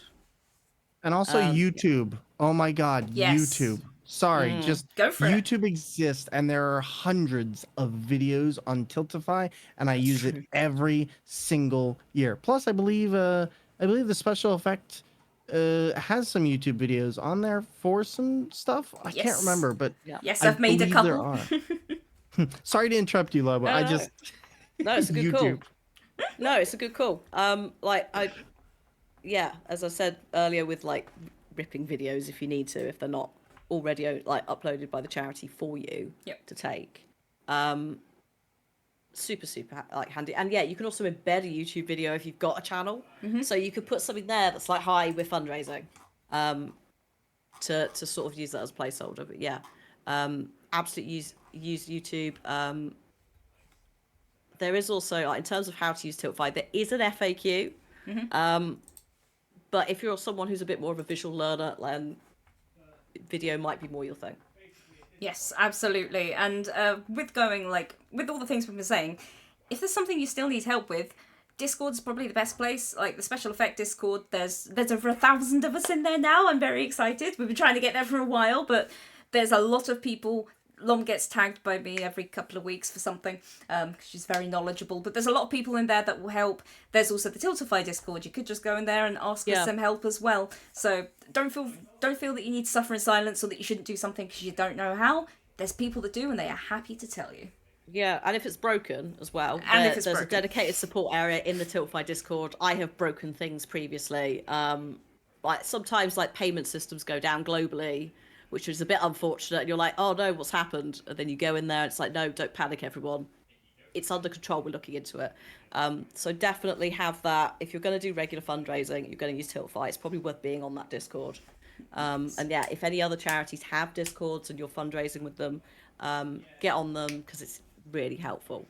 Yes, and most of this advice does go for Just Giving as well. I will say the reason I don't focus on it as much is most people doing Game Blast are on Tiltify at this point in time, but Just Giving, very, very similar. It just has some simpler tools. So if you would prefer to go into, Baby's First charity stream and you just want the bare minimum, I need a link for somebody to click, you might find that Just Giving's going to work out for you easier for, your first year. And then once you're a bit more of a whiz kid with it, you might decide, I want all of the tools on Tiltify. It's whatever's most comfortable for you. Nobody has to use a specific platform. It's what's best for you. And also, just to add on one more thing, Another great resource to use is your friends. If you Yes. have, you're in the streaming space, you probably know people who have done charity that are very close in your community. Lean on them because the best resource is a friend, and they are probably going to have some great advice or know how to set up things that you might be having trouble with. And especially if you know that they do charity, ask them, hey, can you sit on a Discord call with me and make sure I don't nuke this from orbit? And usually you'll find that there's many kind people on the interwebs who are more than happy to help with that. Perfect. Pope Ladies just asked, are there any negative, if you don't have stream goals, to directing people to donate directly? Yes and no, and it really depends. No, there is no negative to just sending people to sort of generically donate. The negative, in quotes, comes from, we have no idea who sent them, so we can't actually thank you for your support. Plus, if you decide, as Thor said, to try and make a cool video or something to solicit support from companies in the future, if there's no paper trail, as it were, because there's I can go onto Tiltify now and find Lomadiah's fundraising pages from 5 years ago, and I can see roughly what was going on at that time and see how things have changed as time has gone on. But if Lom didn't set up a page and just used a generic fundraising page, I could go, well, did you actually do anything? Because you said you did, but this is just the homepage. So yes, if you would like to claim your achievement, absolutely get your own page set up. There is no negative to having one. Even if you didn't raise anything, the fact that you've got a page means you took the time to set it up, and it's your starting base point. Yeah, exactly. There we go. But I will say to people, if they can't donate on the day, I usually say to them, look, whenever you can donate. Yeah. You know, so I'm not super concerned from a personal perspective on where it goes, provided it does get to the charity. Yeah. And also sometimes it depends on what payment systems they've got their end. So say for example they don't have PayPal, and they're not debit credit cards aren't being taken, for example, as payment. It may be that on the website it is. So in certain cases, I'll just be like, look, if you can't afford to donate now, please, whenever payday is, you know the name of the charity, it's on Tiltify. You can also go to the website. But yeah, you are right in that there is no paper trail, so that person is potentially not going to be counted. But I also operate on the sort of assumption that they might forget. So if they do or they don't, it's kind of an additional bonus. So I'm not super worried, at least my end as a streamer. Although from the charity consultant perspective, no, it would be nice. Yeah. Because then, you know who's done it, you know where it's come from. Yeah. The important thing is, I think, if someone does want to donate, is just giving them options and flexibility. Plus, And having also- oh, sorry, Thor, go on ahead. Oh, thank you. I was just gonna say, and one of the things too is some charity events will keep the charity link open a couple days after. Yep. And not all charities, not everyone's the same, so double check. But sometimes, depending on the charity that you're raising for, they might have their main event on a specific day or two, but then they might be like, hey, but we're going to leave this link up for a week. So if people want to donate, you can direct them towards this. And then you can just have a little command in your chat that says, hey, we recently did a charity stream, but if you'd still like to donate and you didn't have a chance to during the event, this is the link to donate. And that's a great way to redirect people or maybe get people who weren't able to catch that stream. Absolutely. And it just looks a bit more legit. Instead of saying, oh yeah, I'm fundraising, go here, you can be like, this one has my name on it, so you know that I am associated with what is going on here. Yep. Not that you can really spoof the entirety of Tiltify's website, but you might have been able to 10 years ago when things were a little easier to copy, but it looks more legit. Pretty much. It's going to make everyone more comfortable with the situation, I should think. Right. Again, I'm not going to go through the whole list because that was a lot of things. We've got to hydrate. Thank you, Emmageddon. Everyone, have you got drinks? Sort of. I have cherry berry water. It's very good. Good. Right. Cool. Right. We are all hydrated. Thank you very much. Good timing. Right. On to our next section. We've got 2 sections left. This one might take a minute and the last one should be fairly quick. How to make your stream more fun and comfortable. Let's start with self-care. I know you will both have a lot to do with this. Again, some of this will be do as we say and not as we do, but a lot of this comes from experience. The first thing I will say, and this isn't a hard and fast rule, but this is a special effect community manager page rule. I do not want to see a single one of you who does not have experience with marathon streams running anything longer than 12 hours. Because, and Lon will back me up with some science in a moment because she has it in her brain, but you can get seriously hurt. I have done 36-hour streams when I worked in the games industry and did charity stuff. I was laid up for a week afterwards. I do not recommend it, especially if you have any underlying conditions, any dependents, pets, kids, another family member. It's not worth the strain. And to be honest, the further you get through it, if you start tiring, you become less entertaining to watch, people fall off, then you feel rubbish. Nobody has a good time. If you know what you're doing, I will absolutely bless you doing a long stream. There will be people from the special effect team coming along to check on you just to make sure everything is okay and that you've hydrated, like Emma's just done. But if you are not experienced, please, for my heart and for everybody else, do not push to do something just because it sounds cool or you've heard that some people do these for charities. I would much rather you did a 12-minute stream than a 12-hour stream if you were going to have more fun and be safe. That is me on my milk crate here, but I am not. It's a very inflexible position. If it looks like you're going to get hurt, I will not hesitate to report your stream. Yeah. And I don't mean that out of any malice or any lack of gratitude for what you're doing, but we're not letting anyone get hurt in the name of charity. No. Just to throw on to that, that is a part of Twitch TOS. If you are going to do something that is going to compromise your health, and that does include trying to forcefully stay up or, drink a lot, just stuff like that is Twitch TOS reportable. And especially staying up long term does have very negative consequences for your body, especially after 12-hour mark, especially. It's brain damage. Let's get real. Brain damage. If you stay awake, you are going to increase your chances of various mental health conditions, in addition to physical health. We have also historically on this platform, although thank God it wasn't on camera, someone has passed away from an unknown and underlying heart condition when they were trying to do a marathon.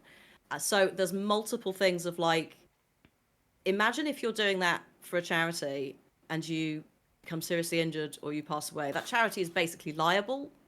From an ethical perspective, not necessarily a financial, like that is something that they have to deal with. Which, if, for example, they're a mental health charity and that happens, that's like awful. Additionally, that's against everything that they stand for. So all of these things where it's like you are doing stuff to excess. I would also say as well, like companies see these things, and I, as someone who, as part of the job, the charity consultant stuff, I do a lot of creator outreach, and part of that is doing due diligence on creators, and that means looking at your behavior, which sounds really creepy, and I try to there's a delicate line that a lot of people try to not, they just go over the board or they don't do enough. Charities should be doing due diligence. Quite a lot of them don't realize, and they aren't. So they do approach anybody who's willing to fundraise for them, which on the one hand, great, but on the other hand, it could be that we do get these situations of marathons. They could be encouraging marathons because they don't understand, and they just think it's the cool thing. So it's whilst it's like I don't want to be the boring adult. There's like multiple levels of why you shouldn't do stuff to excess. Why you shouldn't be vaping on camera. Why you shouldn't be drinking like constantly. Any of that, because it potentially means that if a company sees you off the back of your fundraiser, they're also going to be like, well, they didn't really respect the charity with what they were doing. If this is how they are with charities, how are they with like sponsorships and just general streaming? Is that someone I want to be anywhere near for outreach? And so it's a case of having to be mindful. Especially the more like the older you are, it will drop off. Like you'll be like, oh yeah, I'll do a 24-hour fundraiser when I'm like 18, whatever. Just spring back the next day. That doesn't happen as you get older. So Take you it have from to. me. Yeah, like it's just not healthy. Like anyway, and then as you get older, it's going to be harder. So put those sort of like guidelines in place now. Things like ending the stream if it's not fun, you're overwhelmed, you're tired. That is valid. Yeah. That is a better experience than you trying to push through in any capacity. Water and snacks, very important. Yes. Also breaks. So like I try and have breaks regularly on stream anyway. If there are other people involved, especially if it's something like the pub quiz, I will actually write down a time schedule. And that's not for me, that's for my guests, because I know that I will just like potentially move the break. If it was just me, I'd be like, we're good, do another 10 minutes. It's like, no, that's not. It has to be this. It has to be you know, encompassing everybody, making sure they have a break. And it's also when I use those break times to play those videos. So it also is quite a good, I can literally go, right, I'm going to play some videos. I'm going to have a 10-15 minute break now. Here are a load of videos that will tell you what we're doing. When I get back, we're going to do some more. So you've got to do those kind of things responsibly and just, yeah, pace yourself. Yeah, And absolutely. I was just gonna say, to add on to that, like with those breaks with videos and stuff, one of the things that I actually have is for my channel, I have a bunch of channel trailers. So in between playing some videos for special effects, I can play some really funny content that's going to be enjoyable for people to watch as a way to break up the really heartfelt, deep moments that are going to bring people to the point of like, oh my God, I didn't know about Yeah. this, and kind of not delegitimize that impact, but kind of give them room to breathe, because you want to set a good pacing. You want to set the fact that, you know, this isn't only going to be serious. We're going to be having fun. We're going to be showing the Yeah. cool part of accessibility or whatever it is that you're trying to do, and show why it's so important, trying to uplift people. Yeah. But I like to throw together personal stuff for my channel that's like, hey, this is also what we do. It's a great way of showing people your audience and a great way of retaining people after the charity, but it also allows everyone to breathe, including yourself. And as somebody who has done very, very long streams in the past, one of the things, like in the past, I've done, and with lots of breaks, lots of rest, I'm going to preface it now before Paige yells at me. I've done a 175-hour stream before of Desert Bus. The only reason why I was able to do that is because I talked with my mods, I talked with my community, and we set up a group of guidelines that was public to the channel, stating how I was taking breaks, stating what I was going to be doing and when, and stating that if at any point I felt the need to end that stream, I would do so immediately if I felt my health was compromised, which we stuck to. And due to setting up those boundaries and letting the stream know, we had a much more pleasant experience. And whenever people came and were like, oh my God, are you okay? And I'm like, yes, here's everything we're doing to take care of ourselves.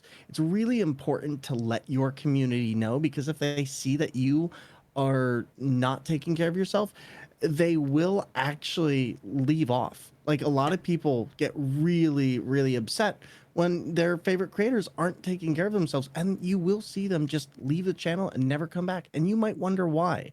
And the truth is, that's a very big thing that you'll see a lot in the charity creation space for people who don't take the time to meter out what are proper responsibilities and what are things to do. And I used to do long streams because I have very bad insomnia, but I've recently found different ways of dealing with that insomnia. I also have new responsibilities.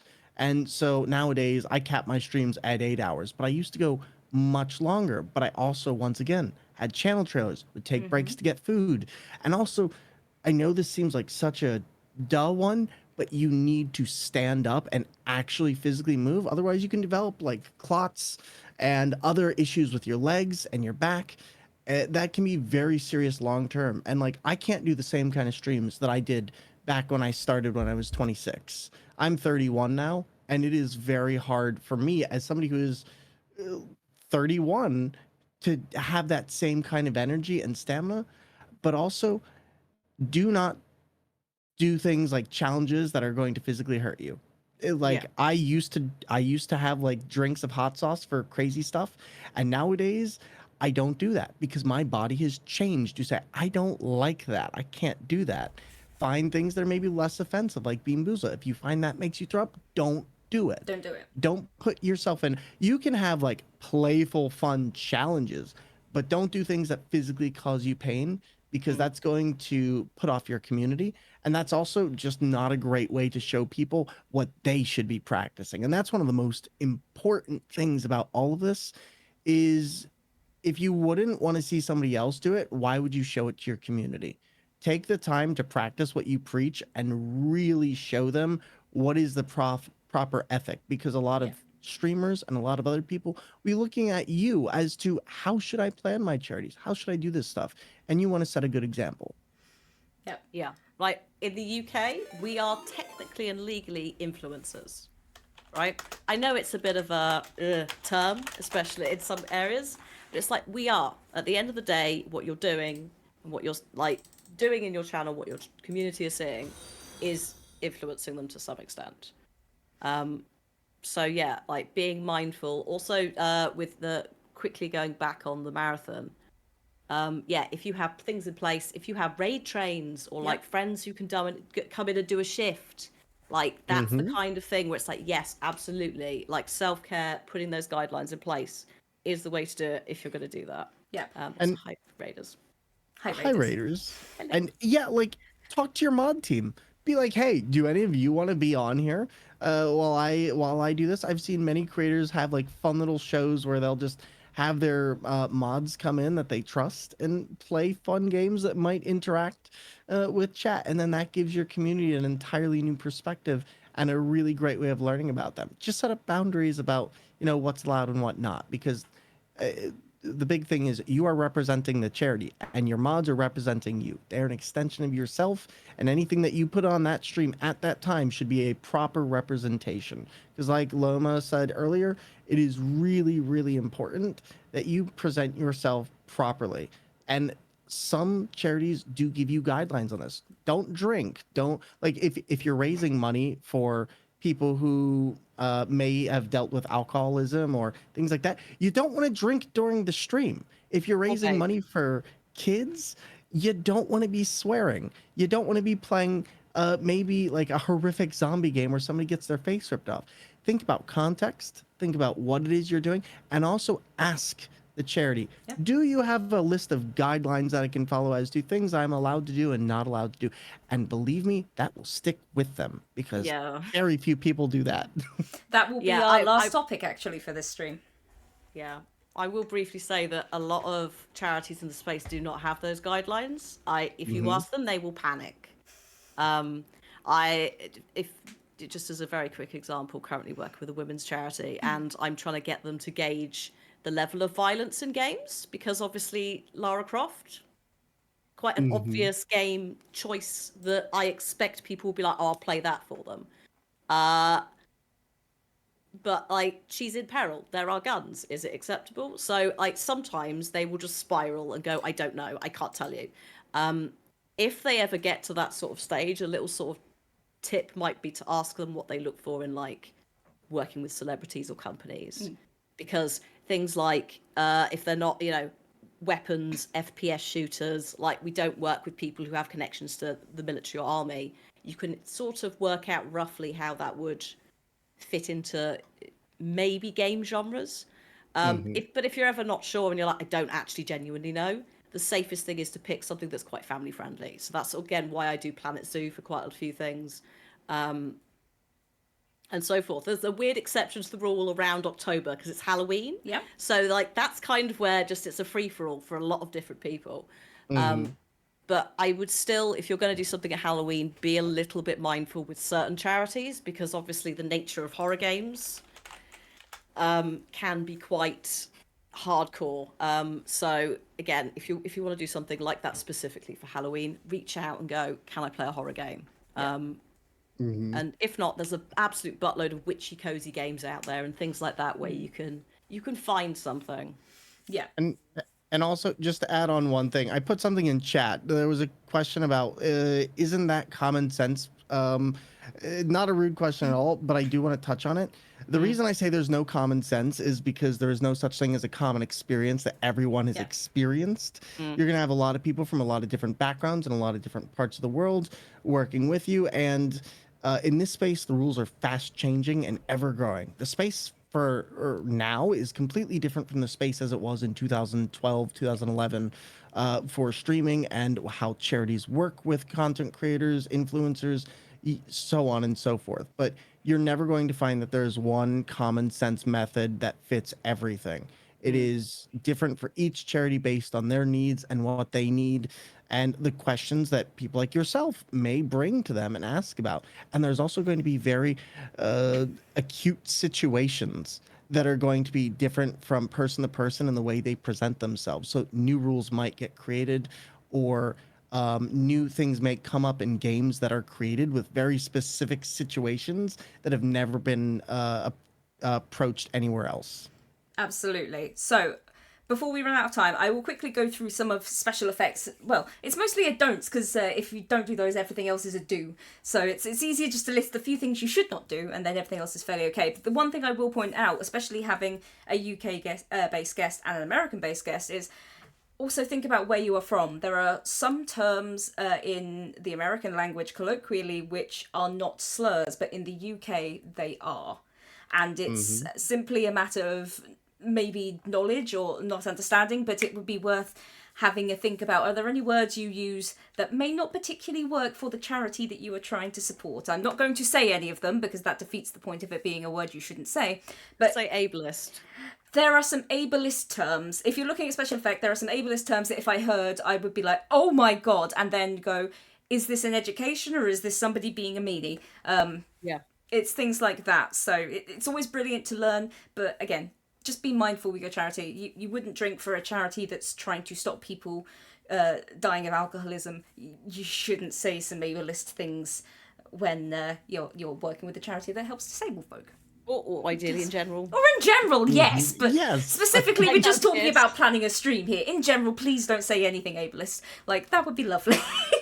It would improve the entire sector. It and would. It would just mean it's one less thing that charities or yourselves even have to Yeah. think about because Yeah. no one's doing it. And don't be afraid to learn. Exactly. You don't know what Yeah. you don't know, and when you do know, you can do better. All of us have had that experience.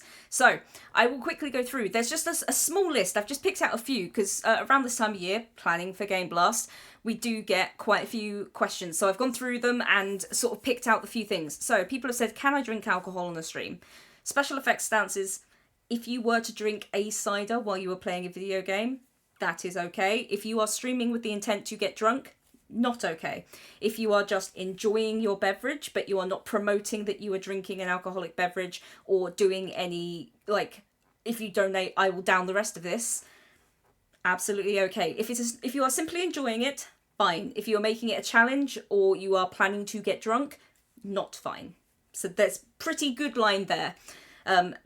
Obviously, around drugs, it is far more strict because most drugs are illegal in the UK where the charity is based. If you have prescription medication, not a problem. Take your medication. Feel free to talk to your community about it because many of the disabled folk we support are on regular medications. Maybe that would be a great way for you to explain why you were supporting the charity you're supporting. But other drugs, things like vaping, perhaps not the best choice for a special effects stream. We will put it like that. Again, in some other countries, it is legal, but for the charity you are representing, the country it's based in, not. So that's where it comes into think about where you are. AI. Social posts which are made with AI generated images will not be promoted or shared. If you make them and you use them, I can't stop you doing that, but it won't be something that we will promote for you. Same as if you're playing a game that uses ChatGPT to spit out all the text, we will not promote that.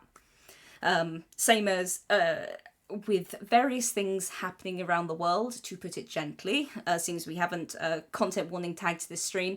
It may be that if you are deciding to play shooter games all weekend, we will not platform those, as in we won't share your posts about them or anything. Same as if you were 5 years ago doing charity streams and I'm going to play Pandemic, may not be the most sensitive thing to share. So that might be where you choose a different game or you accept this is the game I'm going to play. I need to flag it so no one else stumbles in here and has a bad time. And the other big one that I do get occasionally is around adult material, we'll put it. So anyone that makes adult material, absolutely fine. All we ask is, because we do work with a lot of young people and marginalised people, that you do not do it in for solicitation of donations, that you do not sell subs to any particular websites for donations, and that if you have a particularly flirty VTuber, for example, maybe you put a funny shirt on them. might just be the politest way to put it. Like, no problem with you being who you are and what you do. It's just we work with a lot of vulnerable people, so making it a little more PC would be easier for us. And then just mark your streams. If you swear like a sailor, no problems. Just make sure you put on that excessive swearing tag so everyone else knows if they come to your stream, that is the situation. Thor, Lom, do either of you have any other like bits and bobs that you try and stick to, or? Just to back you up on a couple of things, like across the board, if it's a standard FPS shooter that's set in the real world, whether it's historical or now, I would probably say don't play it for any charity unless they've approached you for some kind of tournament. Yep. Like, don't do it. Things like Fallout or Metro, I'd also, like, that's going to be more a case of, so like Fallout's on crowd control, how you deal with that. Yeah. So, like, yeah, there's certain things like I wouldn't do nowadays, and I probably wouldn't do before. The not safe for work stuff is always quite challenging because a lot of charities panic and don't know what to do with that information. So that's another one where across the board, make sure that you are not using it to like in tie-ins with donations or anything. One of the really challenging ones, as you said, like remember where the charity is based. So like in the UK, despite it being a prescribed drug over in the US, weed is not here. Yeah. So, like, if you're going to work with a UK charity, or if you're going to work with a charity that is in a place where it's not legalized, whatever the specific thing is, because I know it's technically not legal, it's just decriminalized, whatever it is in the States. Bear that kind of stuff in mind. So again, like, if you need to take it as a prescription medication, as a painkiller, and this is why it's a challenge, it's like it's an actual painkiller in some countries, it is prescribed. It might be a case of doing that because again, then you're not doing it in front of the charity. You're not talking about it. You're not, again, glorifying it. You're taking your medication, etc. And that's a really challenging place as someone who is on the other side trying to get them to decide how they feel about certain topics so that they can present something like SpecialEffect where it's like, we don't like this. So yeah, I'm trying to think of anything else, but I think you kind of nailed it with all of the stuff. Fair enough. I was just gonna say, like, my only, sorry, my alarm went. The last thing I'd say really is just, in addition to shooters and stuff, like, think about the world around you. I would stay away from games that go like Loma already said it partially, but like games like Fallout and Metro tend to have very political storylines in them. And so think about that. Like, not every charity is going to appreciate a game that's necessarily diving deep into politics or issues that might be happening. There is a time and a place to talk about those things, but it might not be for that charity. They might not want that kind of magnifying glass on that type of topic because it might not be what they are trying to look at for that. And so I always say, Loma said earlier, look at cozy games, look at fun, fun interactive games that you can do. Don't necessarily look at hyper violent or very story specific stuff, but especially when it comes to like more political or like harsh real world events that might be going on. If a game mirrors that, maybe step away. Just last thing I'd add on that. Yeah. I mean, perfect. I think that pretty much takes us to the end of our stream. We're 1 minute late, Lom. I'm sorry. Oh, it's fine. we're I'll be late anyway. That's okay. That's okay. They're But here. They're here.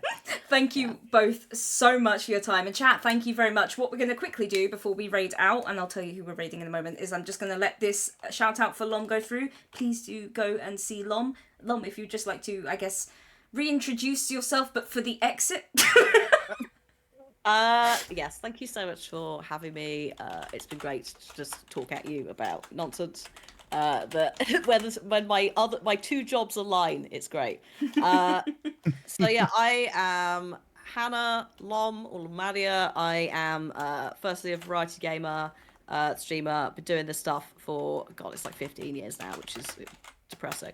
But I'm also part of the Twitch Women's Guild. I'm a Twitch ambassador, and I'm an ambassador for Special Effect, as well as being a consultant in the space with charities, trying to get them to work with creators nicely instead of being really grabby and demanding, which Special Effect has never been, because it's a delight to work with them. No, well, that is lovely to hear. We do our best, and as you can see, Ali in the chat is the wonderful lady that I work with. Obviously, that was a weird way to put it. My lovely colleague, who is also a lovely lady in general, but who is the person that you'll often speak to around doing streams outside of things like Game Blast, or when you get a lovely handwritten card, which Ali puts a lot of time and effort into. Absolutely fantastic. I will say the Special Effect team, I was an ambassador before I even joined the charity as community manager 4 years ago, and they've always been wonderful to work with. Just good people that like games and nerdy things and helping people do what they love. And yes, you can see Rhea has now moved to the chair. That is not a pillow, that is a cat. Very good, very good. And Thor, would you please give yourself an introduction exit as well? Thank you everyone so much, and I'm always so happy to get a chance to come on here and talk with you. And it's funny because like 2 or 3 years ago, me and Lomadiah were literally the exact same situation as we are now. So happy to be back. But my name is Thormungandr, and I am the one of the leaders of the Twitch Black Unity Guild on Twitch. Which is looking to uplift and give opportunities to marginalized creators in the space and spaces for them to carve out for themselves in their marginalized spaces. But I also love showcasing accessibility in gaming on my own channel with things like potatoes or steering wheels, DK bongos. I really love helping people set up different alternative controllers and is setting a new precedent for gaming of play how you want. It doesn't matter.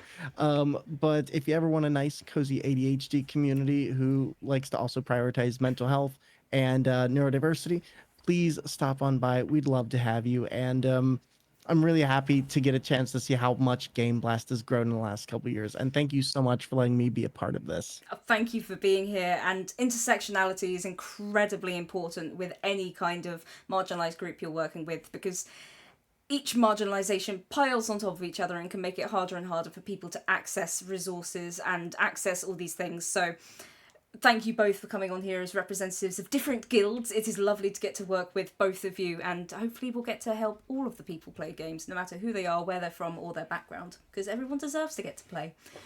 So we are going to raid Chloe Saurus Crafts, who is currently painting some dolls from Sea of Thieves, which is really cute. Once I actually spell names correctly, because apparently I can't spell. Oh no. Hold on, we're getting there. Yay, there we go. She's already taken part in Game Blast, as you'll be able to see from the lovely banner and logo she already has set up. So there we go, doing exactly what we're talking about. We will be heading over there. But thank you so much for coming and hanging out with us. Game Blast is in 2 weeks. You can literally sign up until about 3 minutes before the event ends. So if you do find yourself with a surplus of time in the next few weeks and would like to do a charity stream, drop into the Discord, let us know, and we'll be happy to get you furnished with everything that you need. But thank you very much for watching. Guests, thank you for being here, and we will speak to you later. Bye! Bye. Ciao.